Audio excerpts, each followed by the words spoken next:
Hey, everybody, welcome to Nerd Initiative. We are here and we're talking some Masters of the Universe issue number one, along with some really exciting things highlighting, the month of Pride and a lot of awesome creators within that space and the things that just they face every single day.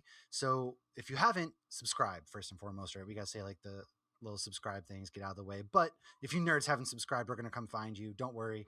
And then follow along because we are here with Tim Sheridan, the writer of Masters of the Universe issue one, which will be out this Wednesday. And it's an incredible comic book. I can tell you guys right now. But I'm here Oh with my Megan, God. here with Ida, and Tim. How are you doing? I just realized I meant to bring, I'm at my office. I'm not at home. And I meant to bring my Nerd Initiative swag to wear Oh, for the interview and I I forgot. can't believe this, man. All right, you I know what? Oh forgot. I no. Oh, I'm what's s- that, Looks like Mom? You need what? we're just I'm gonna have to do so, another interview. I think Gotta we get it have to. right. right. We have We'll to. just We have to. I had it all set out, ready, proudly to bring it along. I forgot. it's okay. Anyway, We'll forgive you this time. I'm doing great. I'm in an undisclosed location working on a new project, and I'm excited because we're recording this on the day that Masters of the Universe is back in movie theaters for the first time since 1987, and it's a heck of a ride. This movie, I hope people go and see it and love it. I hope they love it so much that they want to pick up a copy of Masters of the Universe: The Wings of Fate, issue one, which is out Wednesday, June 10th. Yeah. What is your first and foremost like? What's your relationship with the Masters of the Universe franchise? I know it was. I was born in 1990, so I missed it barely. Ida and Well, Megan were born after me, but I know Megan's got a special that she can talk about. So, what was your, I'll time try to when give you you met? the quick version because my association goes back so far. I'm an old man, so I was there for it in the '80s. Although it's a weird thing, like I was a Transformers and GI Joe kid in the '80s, but Masters of the Universe, He-Man and the Masters of the Universe, the cartoon wasn't really easy to find.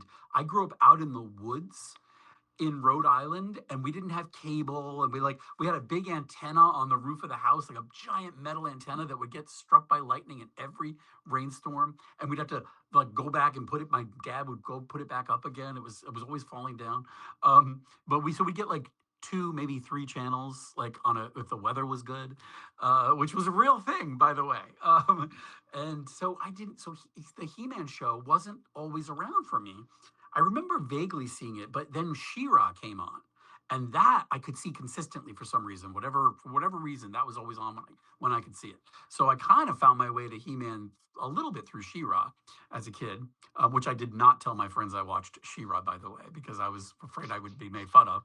I also didn't tell them I watched Gem and the Holograms, which I was obsessed with as well. Oh Uh, yes. so so anyway, so that was like my sort of just growing up in the '80s, being obsessed with toys and everything and pop culture, and so it was part of my life, but not a huge part of my life until later on in like 2000. There was a new series, or the 2000X series, 2002, I think, which Mike Young made, and that was a great show. I love that show. It got me back into the whole thing and kind of took a deep dive. I loved the action figures for that line, so I collected those. And then many years later, I had the opportunity to work with Kevin Smith on the Netflix series Masters of the Universe Revelation, and then season two Revolution. So I was a writer and producer on that. I also did a voice on the show, by the way. I played He That I Man's did not. grandfather. Yeah, I played He Man's grandfather What? in a flashback, King That's Nero. awesome. Though the best part about that is that I played the dad of Mark Hamill and William Shatner, No both of one in them. the Oh, world can say that. Nobody can say Yeah. that, first of all. And also, how many people can walk up to Mark Hamill and incredibly say, I am your father? Literally no it's one except really his yeah. dad. But Yeah. my So anyway, gosh. it was great. And so I've done the tie-in comics for Dark Horse to the Revelation and Revolution shows, and then they called me and they said, "Hey, do you want to take a stab at um, the tie-in comic book for the new live-action movie that Amazon MGM is doing with Mattel?" And I said, "Are you kidding? Absolutely!" And I had been working on a pitch for a He-Man comic book with an artist from Ireland named Will Sliney, who I never worked with, but who reached out to me during Revolution, and because he loved the show so much, and he was like, "I'm a lifelong fan. I've never gotten to work on it, so if you ever have any need for an artist, let me know." And so we started working on a pitch because I just really took to the guy, and we really like each other a lot. And his work is incredible. He's a big TV star in Europe, by the way. He Wow. does these amazing TV shows about drawing, encouraging kids to draw. He started, I think, during the Aw. pandemic, and Draw with Will and I Will Draw and all these shows he does. And anyway, he works with a bunch of friends of mine on like Marvel comics and things like that too. Anyway, we were in the middle of working out this pitch, and then they asked me about the movie book, and I said, "Do you have an artist yet?" And they said, "No." And I said, "I know the guy." And I called Will and I said, "Do you want to do this thing?" And he's like, "Are you kidding?" And he's so busy that he had to like really clear his schedule in order to do the work on this book. And I'm so grateful that he did. It wouldn't be the same without him. And it really is beautiful. I mean, I love his pages so much. It's also a hard thing to do kind of sort of likeness matching with actors. And you're not obligated to get it exactly right, I think, in comics, but he takes it really seriously, and he's worked on stuff before. He did the Rise of Skywalker comic book.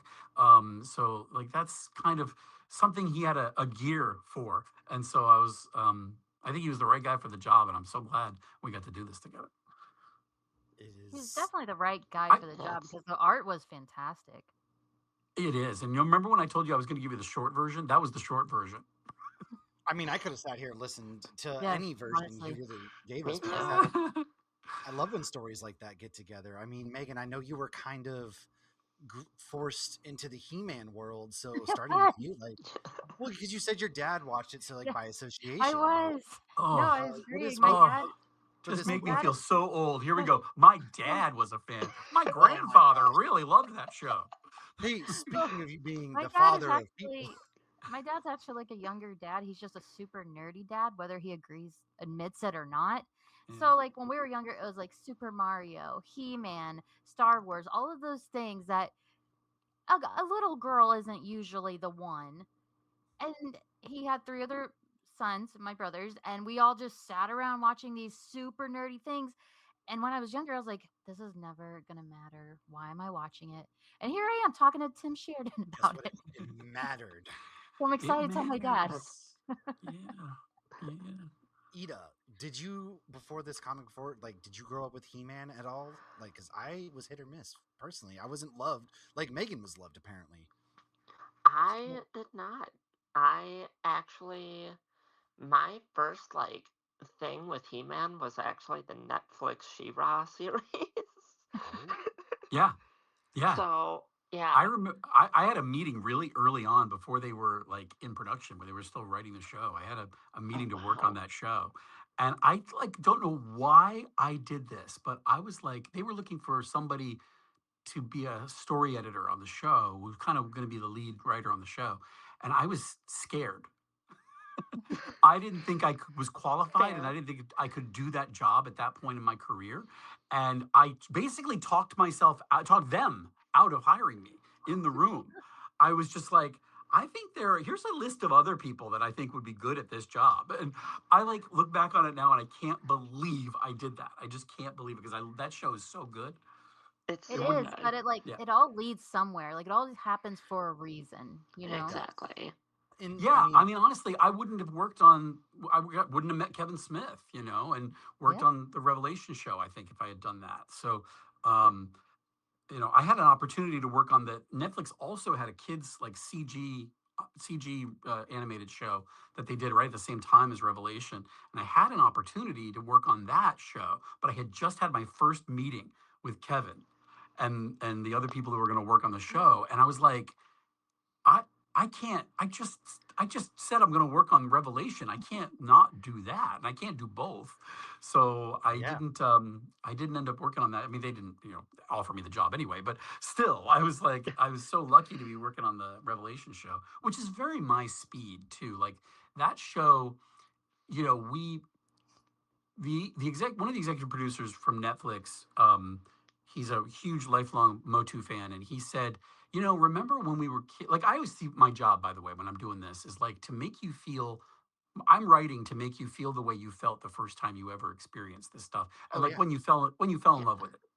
Yeah. And as fans, or if this is the first time you're falling in love with it, then great, I'll make you fall in love with it now. Um, but but when we were kids, when we watched this stuff, it was Shakespeare to us. And Yeah. so, like, you look at it now, and it doesn't quite look like Shakespeare, but but the idea is to try and match that feeling, and that's so we came at it that way, and so that was very much that was the kind of show that I really wanted to be working on, and I'm so grateful that I got to do it. And also, Kevin Smith is he's just one of the most incredible human I was beings gonna say, I've he ever seems like met. the nicest like person ever. He Just I amazing. unreal. Like you don't even know how amazingly nice he is because he's always, he seems like he's always putting on a show, right? Like he's always yeah. entertaining people. He's always, you know, but he's just a genuinely great guy, and yeah, it's just and the whole team on that show was incredible. When they called me, by the way, to write the comic book tie-in for that, a prequel book. I had just gotten hired by DC Comics to write my first comic book. I'd been working in animation, but I'd never written comics. And I had just started, and I didn't know anything about writing comics. And then I got this call, and they said, "Do you want to do the tie-in comic for Revelation?" And I said, "Yes." And then I thought, and I realized there's another writer who I'm crazy about, who's a good friend of mine, um, whose name is Tim Seeley. And Tim Yeah. Seeley writes a lot of Masters of the Universe Mm. comics, and he was already writing them then. And I said, "Oh, you know what happened? My number is right next to his number in They Mattel, called the Rob wrong David at Tim. Mattel. They Oh called the my wrong Tim, I bet.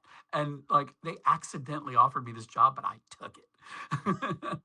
we Tim Seeley and I joke about that all the time. And he's joking. I'm only half joking. I think they might have really done And they just that. never bothered. They're like, Yeah. "Oh crap, it's too late. We already gave Let's just see what Yeah, happens. we can never that's go what we back can They now. do. Like we gotta see what happens, and hopefully it works out for us." And they're like, "Oh, Yeah.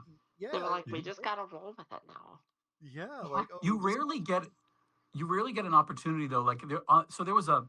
This is going to get real nerdy. Okay, so it's a good thing we're on Nerd Initiative over here. There's a there's a creature in Revelation in the show who is based on, here we go, a sticker that was in the Castle Grayskull playset when I was a kid. And this little two-dimensional sticker had this image of these like, creatures that were stuck in the dungeon in Castle Grayskull. And one of them is just this big fleshy looking tentacle. And you don't really know what it is. It's just a tentacle coming out and you're like, "Oh, what's attached to that?" And in the show, I created a kind of I didn't create a whole lore in the show, but I named it. I named the thing and gave it a fun scene with Man at Arms. And this this thing, I named it the Orlax of Primaria. It sounds so interesting. The So Orlax of official. Primaria. all from a sticker." And that ended up being the backbone of the prequel comic, not by my choice. Kevin and Rob David from Mattel came to me and said, "We want the Orlax of Primaria to be the kind of backbone and spine of this story. And since you named the Orlax, you should write the comic book." And I was like, "Oh, I get to flesh out his story a little bit, which will be fun." You never get to do that. Nobody ever gives you that opportunity, but Your but childhood I did. dreams Yeah. you can never begin to Oh, imagine, and then it's now you're unreal. writing the tie-in to the So, movie. all right, let's talk Yeah. about this movie for a second. First of all, it is so much fun. It is so crazy. It's like the soundtrack takes me right back to when I was a kid sitting in the 86 animated Transformers the movie, which is the movie that changed my life. But it's like it's got a lot of that stuff to it, like it's synth kind of 80s sound See, and I then love like that. My son's obsessed with that Brian May. Transformers movie right now, by the way. So Oh, that's like is a it's a it's that full movie's awakening. that movie's unreal, and it Yeah. taught me so much about life and the art of writing and creating stories. I mean, I had been watching the cartoon at that point, and nobody gets hurt or anything in the cartoon, and then you watch this And movie then and you everybody's kill the main dying character left in and like the right. Like first the main 10 minutes. character, and the good guys don't really win for a while. Like it's Yeah. like, oh, sometimes the bad guys win, which is something Yeah. I hadn't really considered. So anyway, I love that movie, and this, there's so much in this soundtrack that takes you back there. The fights are so cool. It's like the action figures come to life. I mean, it really is. And so I was lucky. Will and I were both lucky. We got to read the screenplay I don't know, a year ago or whenever when we started working Oh on this, wow. and we got Jeez. to see hundreds and hundreds of pages of behind the scenes designs and costume fittings and wardrobe tests and props and just everything about the world of that movie. So we've been well versed in it for a long time. We had to be to make the book, and it certainly will had to be. Um, and so I feel like I've been waiting for this movie for a while now. I'm such a fan of the screenplay. The one I read the draft, I guess they that was right before they shot the movie.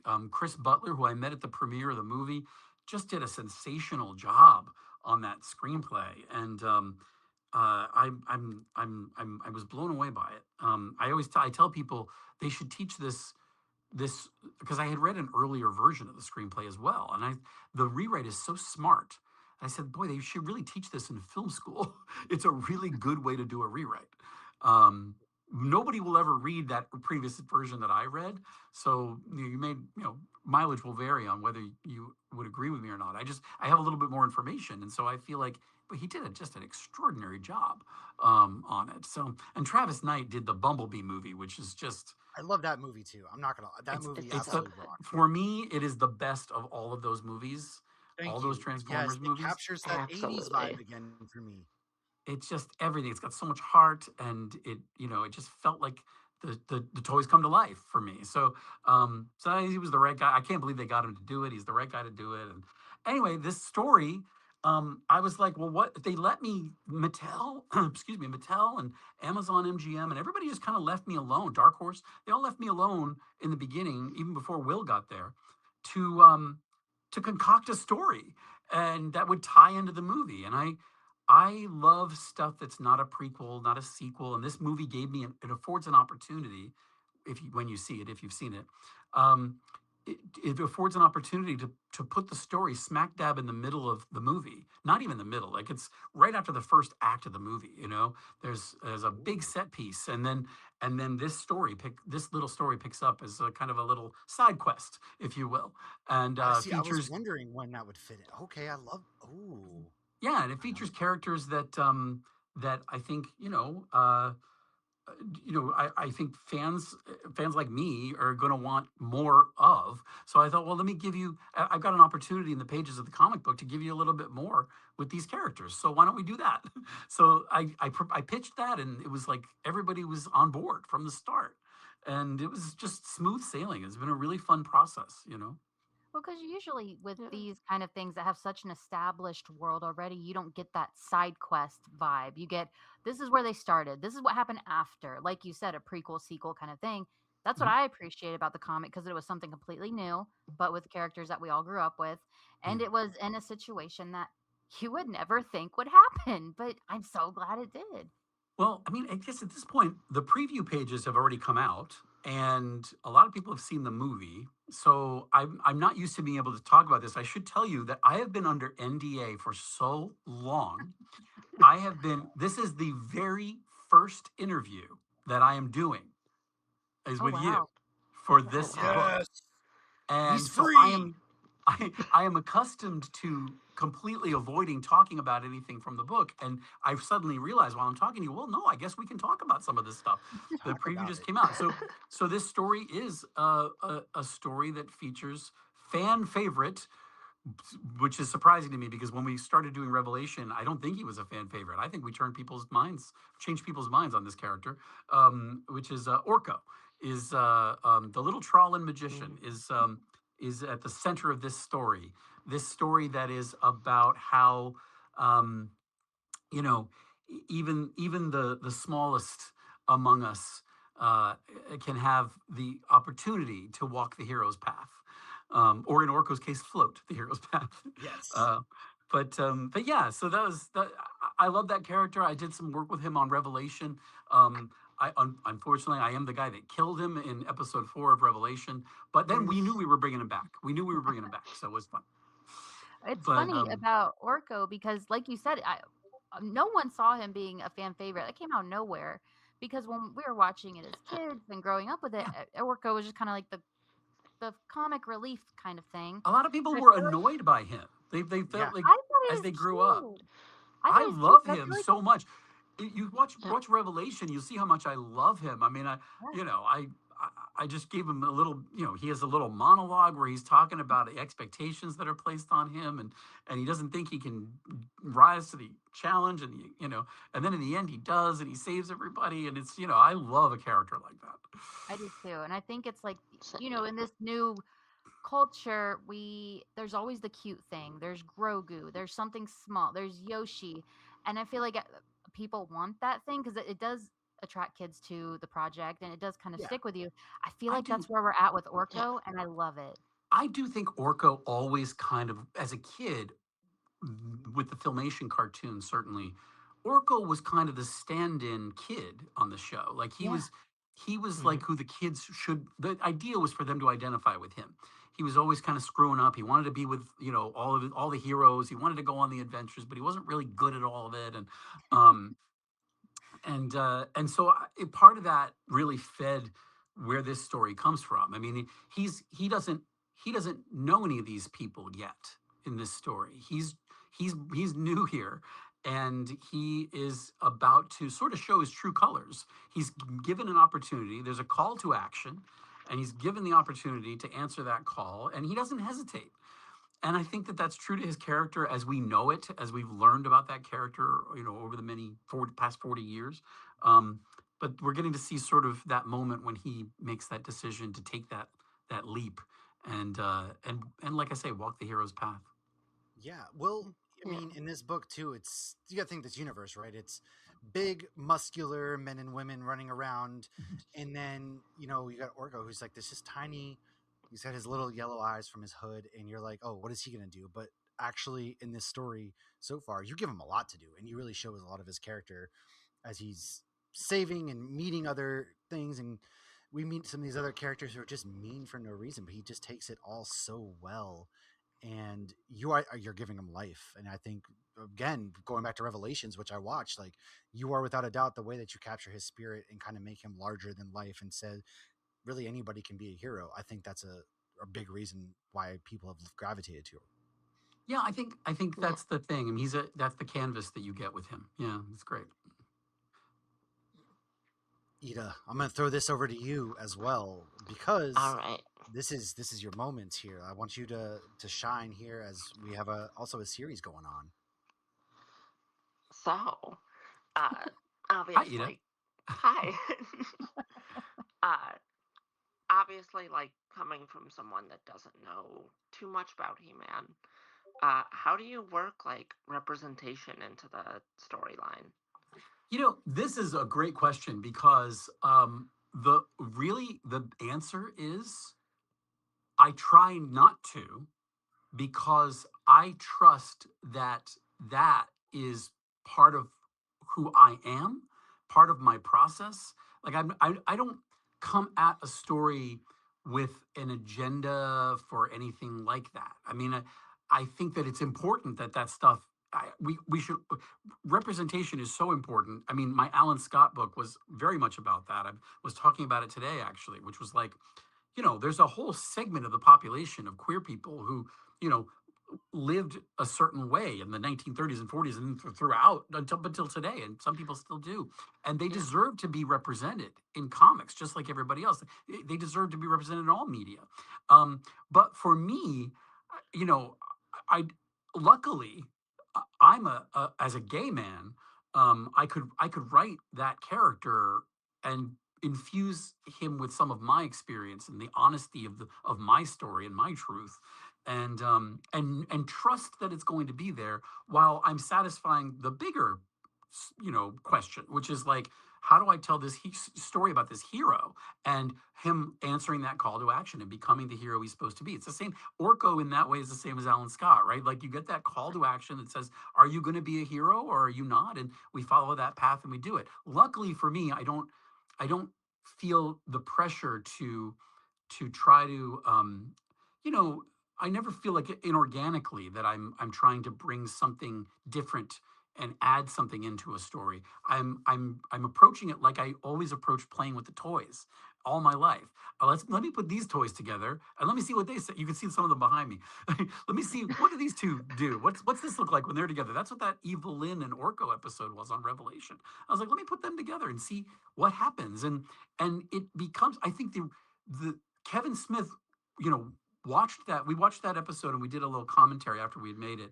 And he looked at me and he said, man, after Orko's monologue about the expectations of his parents, and he said, you were really working some stuff out, weren't you? And I said, I never once thought about it while I was working on it. I was just trying to be honest. And the truth is, you're absolutely right. I mean, there's so much of me in that monologue.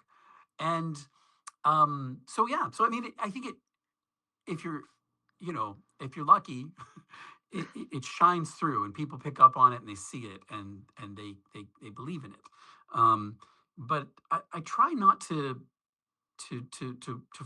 force any of my opinions or ideas onto a character.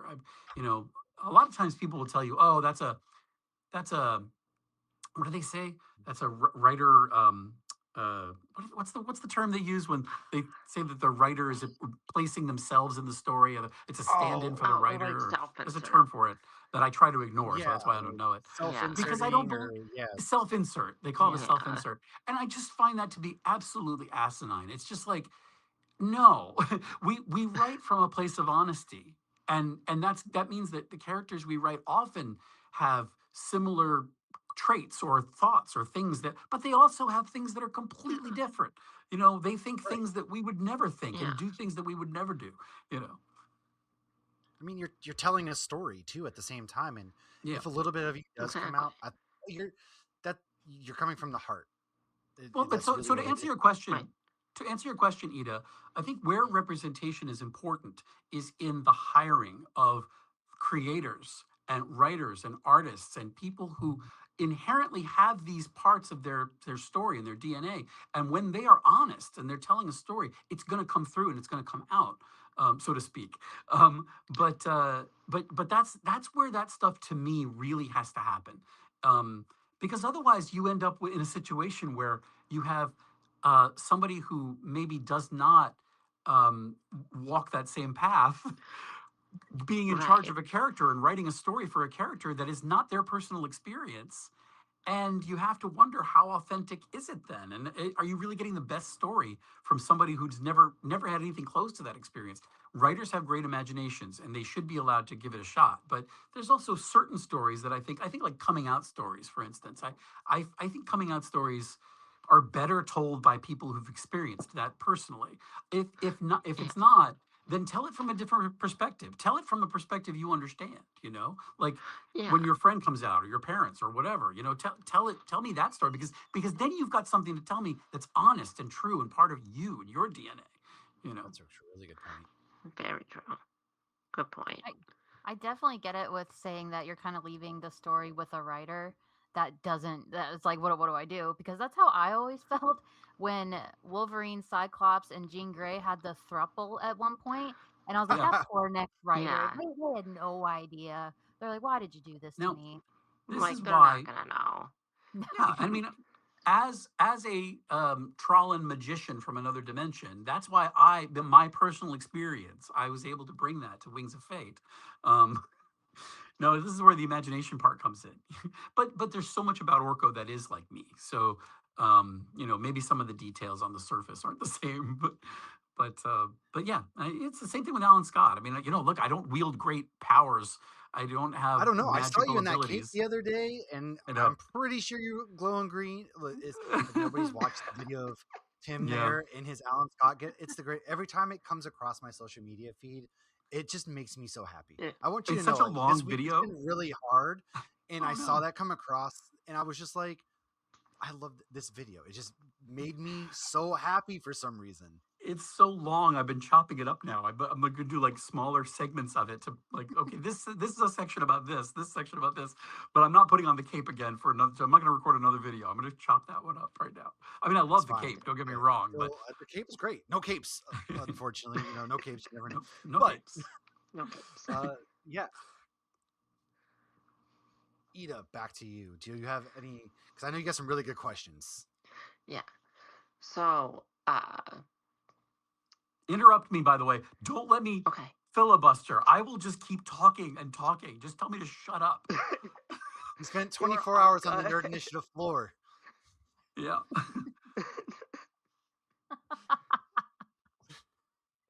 What do you got? So I guess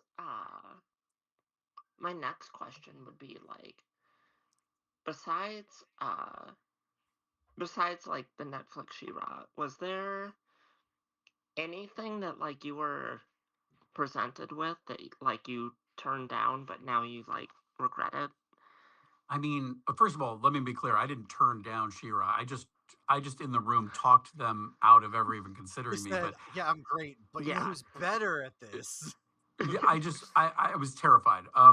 But typically, what's funny about that, Ida, is like my career started pretty late, um, and I know how hard it is. Like I started in TV, and I know how hard it is to work. And nowadays, it's even worse. Like there's not a lot of work out there, and so you get Yeah, into this sort of feast or famine mentality, and you tend to like say yes to whatever is coming along. It's hard to turn jobs down in Hollywood these days. Yeah. So you hopefully you can find something about it that you're passionate about and that will help you get excited to go to work every day and do the thing. I'm very fortunate right now. I'm working on something I really am passionate about. So I really lucked out, but it hasn't always been that way. Um, but there has been the only the only thing that's coming to mind right now is I was presented with an opportunity to write Mm. a flagship comic book character for DC early on in my career there, and I said, much the same way with Shira, I was just terrified because I didn't know how to write this character at all. And I said, I don't think so. Have you considered this writer? And I gave them another writer's name. And they hired that writer, and he went on to great success in that with that book. So I'm very happy because I would not have achieved anywhere near the success he was able to achieve with it. But yeah, and I'm not saying what it is or who it is because I feel I don't want to, tread on his territory. Yeah. But there was that the moment, third and it was this. Tim in the line of like when they were going down their phones, obviously. That's right, the third Tim. No, I do feel though that it's funny that it's the same as Shira though, where it was really just because I was afraid of it, you know. And I think that's the only reason I would say no to something is because I'm afraid of it, you know. Well, how have you Which like? Do you have you? Sorry, Ida. I I'll wish take it that back. wasn't the oh case, no, by the you're way. I, good. I I wish was I gonna would just say like fearlessly go in. Yeah. taking that because a lot of people, especially in your line of work, are not up for admitting when they're afraid of taking something more often than not. Mhm. So, Yeah. how have you taken that experience, for example, and how has it kind of shaped and helped you to where you are now? Well, I do think now I'm a little bit more bold about that with myself. I do feel like I get a little bit. I think you get to a point where you look back and you think, "Oh, I really probably should have taken that job. I really should have pushed for that job. I should have really like lobbied for that job. And you start to look back and you start counting all those things, and they start to look a lot like regrets. And I don't like to carry around regrets. So I think now it does inform how I approach these things. Now I do look for um, I look for the stuff that that it's going to keep me excited, that I'm going to be happy about. But I'm still afraid of so much stuff. There's so much stuff I should be doing that I'm afraid to do. And last year I had by some weird coincidence of cosmic fate, I was sitting across the dinner table from Frank Miller, Wow, What? and yeah, Jeez. scary. and That is Frank scary. Miller, not knowing me from Adam, or not knowing me from Jeremy Adams. Let's say that. Not knowing me at all, like out of nowhere, sitting across from me said, "You need to stop being so afraid." We had never spoken about anything about my life or career or anything. That was his opener. That He was his first thing he came at me with. You need to stop being so afraid.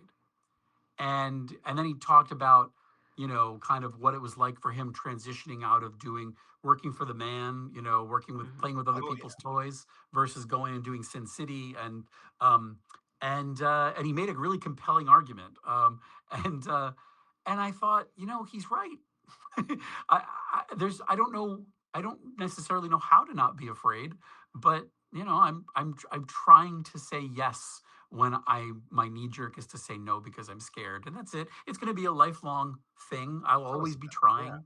You know, Yeah. I think we all should. I think you're right. I think you're right.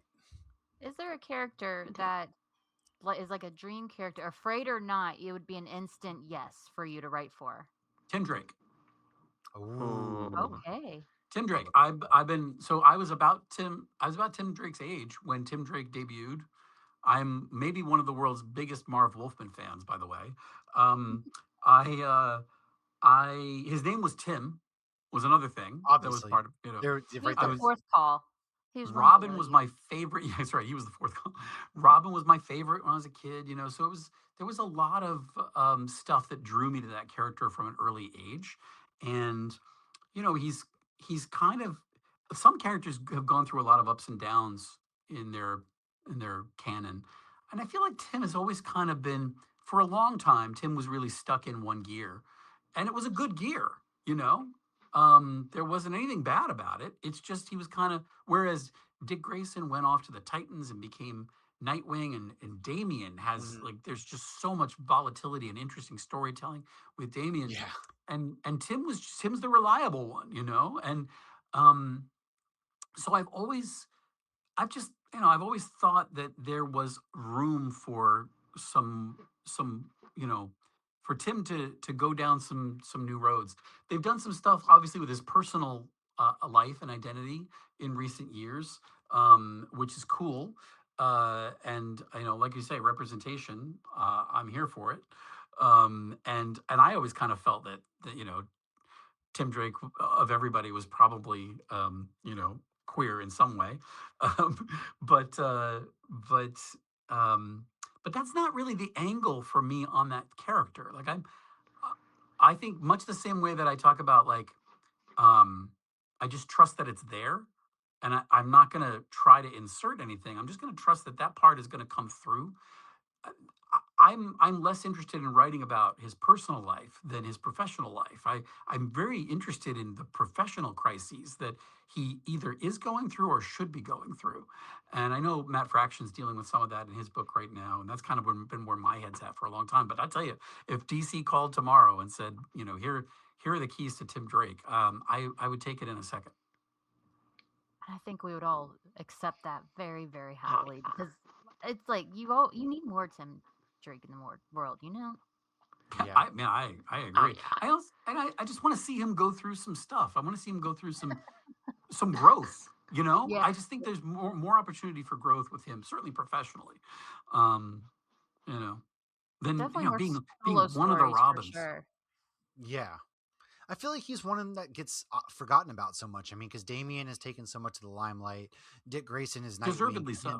Jason Todd Oh obviously yeah. was beaten with the crowbar and became, Red Hood. So I do I really mean, Or we feel no, even is killed he one. like? We killed one and brought him back. And yeah, we voted but to kill one. Yeah. That's not even his fault. We voted to kill one. And I tried. I was there when it happened live. I tried to call and vote to kill him. That was I wanted to kill him. I did, but my parents wouldn't let me call. It was a They're like, 900 what is number wrong with you? toll number. You had to pay for it. And they were like, Oh "Oh, yeah. you're Oh, not allowed to listen, go." oh you're from Rhode Island. I can already tell because I'm from Massachusetts, and I can already Oh hear yeah. my parents in my head complaining about it costing, Oh, whatever, just money in general. My dad there still was to no this way. day would be complaining about anything. So I hear it in my head. But yeah, we voted to kill one, and then there's Tim, who has been loyal through and through, all throughout time, and just Yeah. always kind and of there, ride or die. He's And I great love at it. his job. He He's so is. competent. He's really great. yeah.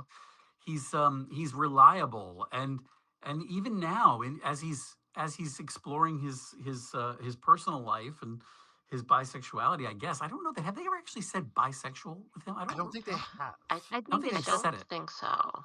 Yeah, yeah, I think they but just showed him in the romance, but they never said like he is, strictly Dickly. I don't think they've never told us that.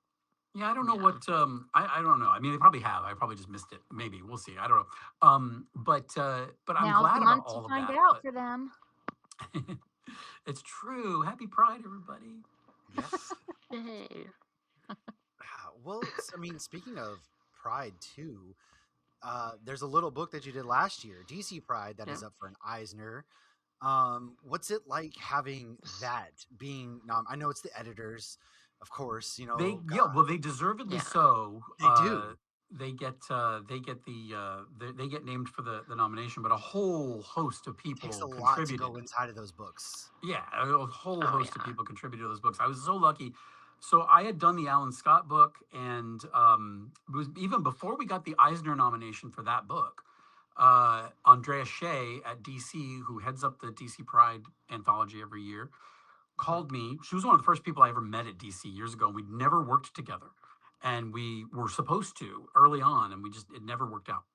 And so I would have jumped at the chance just to work with Andrea because I think she's, if not the best in the industry, certainly right up there and one of them. But when she said what she wanted to do, she said, things are really tough right now in the world. And she was right. Things are scary for everybody right now. Um, you know, uh, Power was changing in Washington, and they had an agenda, and we knew what was coming, and we knew who was going to be left behind. And she said, I want to do something a little bit different with Pride this year. And, whereas, and she didn't say this, but I always kind of looked at the Pride anthology as kind of a Pride parade in print, which is great. And I Yeah. love that. And it's a celebration and it's fun. And I think having done the Alan Scott book, she knew that I would, you know, eschew the fun and excitement of a pride parade for the dark depths of the soul, which is where I tend to go. So we could really plumb those depths a little bit. And she wanted it to kind of have a Alan Scott focus. And the big thing was she wanted an overarching story. She wanted me to write an overarching story that would tie all the smaller anthologized stories together in some way. And so we worked on that together, and then we brought in a whole team of brilliant people, writers and artists, to create those bubbles, those anthologized bubble stories that were within the larger story, and it was a joy of an experience. I'd never worked with other comic book writers like that. One of the things about comics that's funny is, coming from TV, we have a really standard format. The way Mhm. that we write is like we use this format. This is how we do it. And comics, every man for himself. Like everybody's got a different style, a different format. Like I don't. Sometimes I'm like, well, I'm reading a poem. Like I don't even know what I'm reading. This is wild.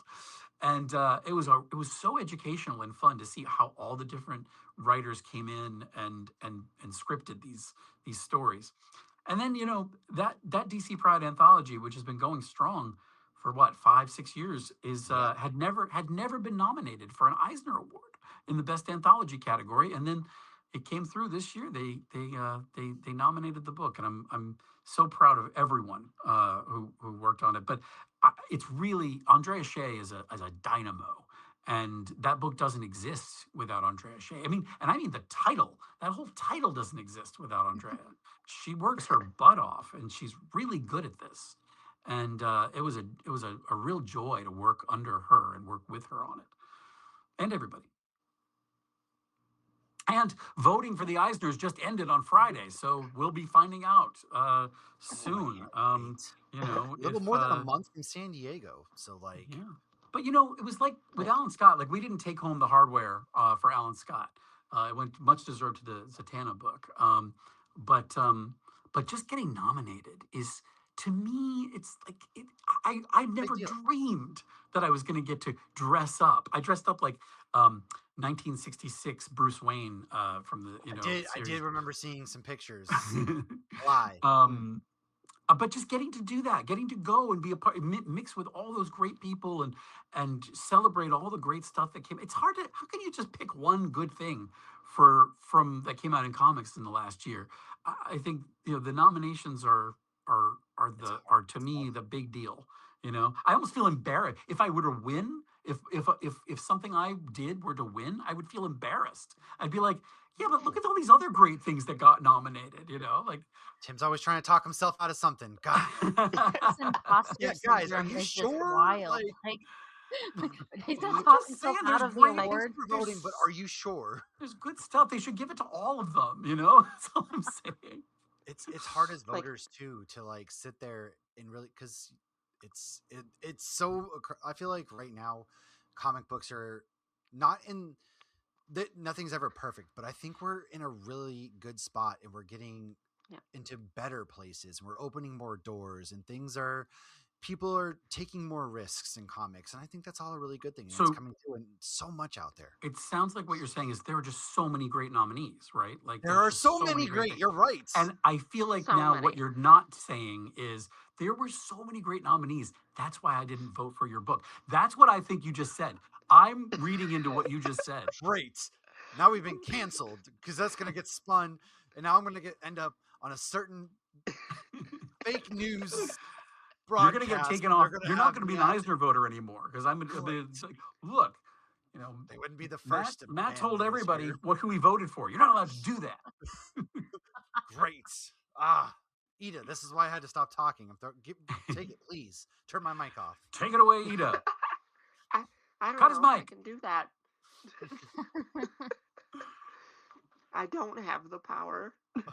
Well, Don't I know before we do kind of wrap up though, Ida, is there any other final questions that I know you have or Megan, either of you guys have for our wonderful friend Tim here? My only question is, so a as a gay man or gay person, what was it like for you, like first entering the comic space, Mhm. just in Mhm. general? So I am a gay man of a certain age too. So for me, I was sort of I grew up in a time where and in a place where where it didn't seem advisable to take up space. It felt like if I do that, I'm in trouble. And I think there was good reason for that. However, looking back on my life, like that's it's just no way to live, you know. No. So I've kind of, unfortunately, because of all that, I think there's so many times in my life and career when I try to not take up space. I try to find my way in and maybe I can turn some levers and turn some screws and maybe make a difference and put in characters that mean something to me that sound like me that have to share experiences that I like I did Titans Academy. There was no my first book at DC. There was no like oh well, we're gonna put queer characters in this book, and but I just started because I had the opportunity to just kind of insert a bunch of characters into the canon. I just started kind of putting people in there who I felt like I could identify with, and that other people could identify with. And I remember there was a time late in the run of the book when my new editor, I went through like 5 editors on that book. It was Oh, crazy jeez. because well, the company was like everybody was leaving the company. It was like the company was getting sold to all to like AT&T and Discovery, and everybody was kind of running for the hills. And so by the end of it, I was the only one with really any institutional knowledge of the book and like what I had set out to do. My new editor on the book called me one day, and he saw a page that came back where it's kind of a tribute to George Perez, who had just passed away, and um, and uh, and they're talking about one of the characters in the book, Diego Chupacabra, and how he is queer. And Mm. my editor called me. He goes, "Has he always been queer? Like, what is this? What is this?" And I was like, "Read the book." Like, yes, there were things about that early on in the book that we talked about, but Like, I also felt like because I was talking about kids in high school who were just figuring yeah, these things out for themselves, that I didn't want to make the story about that. It was kind of like I always feel like, and this is how I feel about Tim Drake, is like, yeah, we happen to be these things. These are part of who we are too. And right. they're an important part of who we are. But there are other, believe it or not, They other don't important define parts. you through and through. You They, are Exactly. they, more than there are that. other important Yeah, parts of who we are. And I want you to know about those things too, because there's other stuff to fall in love with these characters and with me. Man. Yeah. No, that is absolutely. beautifully So said. before we go, can we talk about the cat? Oh my gosh, Oh I yeah, can't believe we didn't yeah, talk you about this. did Like before promise we us. started, I was Yeah. Yeah. telling you, I had to tell you the Megan's story been about like my cat. sitting on this for about an Okay. hour now. real quick. So I have 3 cats, 2 cats that I've had for like 10, 11 years, and they're twins, and they are Sebastian Skywalker and Viola Organa Skywalker Solo. Aw. I And love those names. they, so they're loves of my life, tuxedo cats. I love them. My husband, one day we were talking about getting another cat, getting a kitten, and my husband feels very strongly that tuxedo, while all cats are equal, tuxedo cats are more equal. And so, so we try to stack the house with tuxedo cats. So we looked on there's a shelter right by our house. So we looked up on the shelter website to see what they had in stock, and they had there was a kitten who was there, and he was adorable, and he was a tuxedo, and unbelievably, to me, the shelter gives the cats names so that I guess, I don't know, they need to differentiate them, but also I think it appeals Oh, to for sure. people, Yeah. depending on the name. They named this cat Keldor. Now, Oh, longtime listeners will know that Keldor is, in much of the canon of Masters of the Universe, the original name of Skeletor. And I looked to my husband and I'm like, wait a minute, wait a minute, wait a minute. it's a What if we sign. if we fall in love with this cat? Like, this cat is named Keldor. On Masters of the Universe Revolution, the show I produced with Kevin Smith for Netflix, I voiced a character. I played King Miro, who is Keldor's dad. It's meant to be. I said to my husband, I'm Keldor's dad. So it's like fate. And so we went to Yes. the shelter, and I'm telling you, I was destined to fall in love with this cat. I love him so much. He's a scamp and he's wonderful. And he is 1 year old today. Today, while we talk Aw. about this. So he's no Hello. longer a kitten. As of today, he's a big old grown-up cat.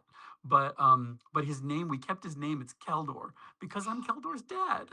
And And I asked everybody at the shelter, who named this cat Keldor? Who even knows who Keldor is at this shelter? And they did not know. They could not figure it out. They don't know who nobody gave him knew. that name. No, Wow. I think Jeez. Hordak himself dropped off little The cat just Keldor like from appeared one from day and space. it was all destiny and everything. I Sometimes, man, the know. universe just aligns, and I know it does. And I got to And tell you these are one something. of those moments. Talking about him right now Yeah. on his little 1 year birthday, I can't wait to go. I love you guys. I'd stay with you all night, but I can't wait to No, go home you and have cuddle a with him. Honestly, birthday you have out a of birthday party to Oh everything, go to. yeah. out of everything you said today, and you said some great stuff, that made my whole night. Like I'm gonna go get another cat this See, weekend. There's no way That I'm was not. I amazing. I wish that I could. Let me see if I can show you.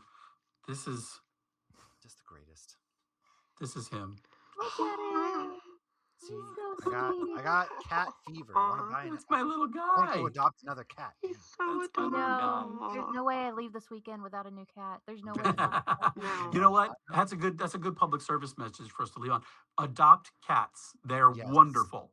They And will sometimes make they your come life with better. great names. Well, Mine at our the shelter Yeah. was Cheez It. So Cheese it. Oh my yeah. god. Oh my god. Is Are they orange? Yes, I want an orange Oh, cat so bad. I That's love that an I orange want cat. an I orange do cat too. so bad. People My make fun cat of Grinding orange my cats foot all the to time. They beat. say they're I not love smart, and I don't They buy say it. I love they're them. they are smart. Everyone I says need they're an orange bad cat. and I they're Yeah. love them. ill People spirited. don't know. Yeah, my cat No, is they don't know what they're amazing. talking about. And help out your local shelters too. I know there's one by Yeah. me that we've adopted one of our cats from Little Roar Cat Rescue. They're started to GoFundMe because they have so many shelter cats right now that they can't even afford food or take new cats.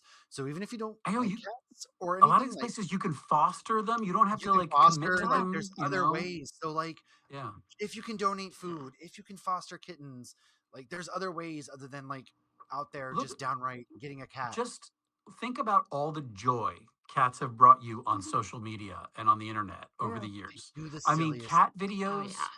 I love they cat bring you videos. joy Go in a search world of hanging cats. heartache. Go search hanging cats. Well, they're Oh like no. hanging from random things. Oh It's yeah, no, All they're right, okay, I yeah. didn't know they're what hanging. you They're meant raining. there. Like I there's know. cats that are hanging Yeah. from I was I got branches. stressed. I Their got faces are nervous. no. I That was Syntax. that just My I sounds was so terrible. But they're stressed. just cats that are like they get stuck in these places and they're like holding on for dear life. But they're just Oh, the funniest, I sweetest want to things. rescue them all. I want to I do. rescue every one of them. I love Just want cats. So them. But Tim, but you know what uh, the truth is? They rescue me. It's true. No. Our animals really do rescue It's us at the end true. of the day. Like, That's the so exact where line I'm going to tell my husband this weekend to get a cat. So I'm letting you Yay! know. exactly. You know, Don't Tim, you want to be let's Now, rescued by a cat? we got to leave Yeah, on a good right? note here. So, yeah. what better way to leave it than that? Tell everybody where they can find you Yeah. and Well, so what's yeah, happening at comic find Yeah. conventions. everything about me on timsheridan.com. But the big news is this Wednesday, June 10th. If you're in Los Angeles, come to Golden Apple Comics from 11 a.m. to 1 p.m., where I'm going to be signing on the day of release issue That's one exciting. of Masters of the Universe: The Wings of Fate, number one. Issue one, number one, and please pick up that book. See the movie. I hope you saw it this past weekend. If you haven't seen it I yet, will do go out and see it and pick up the book and enjoy the heck out of it. And the voting is in. Voting's done. The fix is in. So let's just cross our fingers and hope that DC Pride is going to take home that Eisner Award this year. But I'll tell you what, I'm just so happy and proud that it was nominated. It was a coda to the Alan Scott book that I wrote, and so it touches on that story and gives you a little bit more info and more detail and on the story of the love story of Alan and Johnny, and so I'm proud of it. I'm happy that it's out there, and let's hope for the best. Let's hope for a spirited, lovely Eisner ceremony. I hope Yes. everybody wins, but I hope everybody wins. everybody's gonna walk away. Regardless, you're nominated. Walking away, just having that is gonna be awesome. And I know we can't and wait to see you in San Diego. and Then. It's gonna be also, so much fun. nobody ever follows editors. We all follow writers. You all follow artists, but find everything Andrea Shea has ever edited for DC Comics or anywhere and Love the read it editors, man. because Andrea is a real one. So check it out. Absolutely. Ida, All right. where can people find you out there? People can find me on Instagram, Blue Sky, and whatever the meta one is. I can't It's Threads. Threads. think. Threads. Threads. I asked her As to join Threads, and here we are. Here we are. and it's Ida Quinn 13. Absolutely. And check out Ida's other great interviews. We had, Luciano Vecchio on. Mm. She's done some really wonderful interviews lately, and we got more to come. So Yeah, seriously, Jadzia thank you. Axelrod, who is writing DC Pride this year for Yeah. 4 weeks of June. Yeah, Yes. it's crazy with Yes. Nicole, right? Yeah. Yeah. Yeah. Yeah. Megan, where can people find you as well? Sorry. You can find me everywhere under Vigilante Vibes Podcast, and you can find me at nerdinitiative.com writing reviews. That's right. Woohoo. Every Wednesday, new comic book day reviews. So if you don't want to take the writer himself's word for that, you can come check out our review, and we can give you more reason to go get this comic book.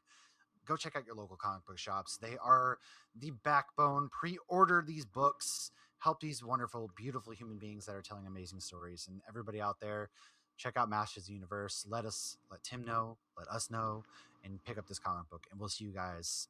New comic book day. We'll see you guys soon. Peace out, everybody.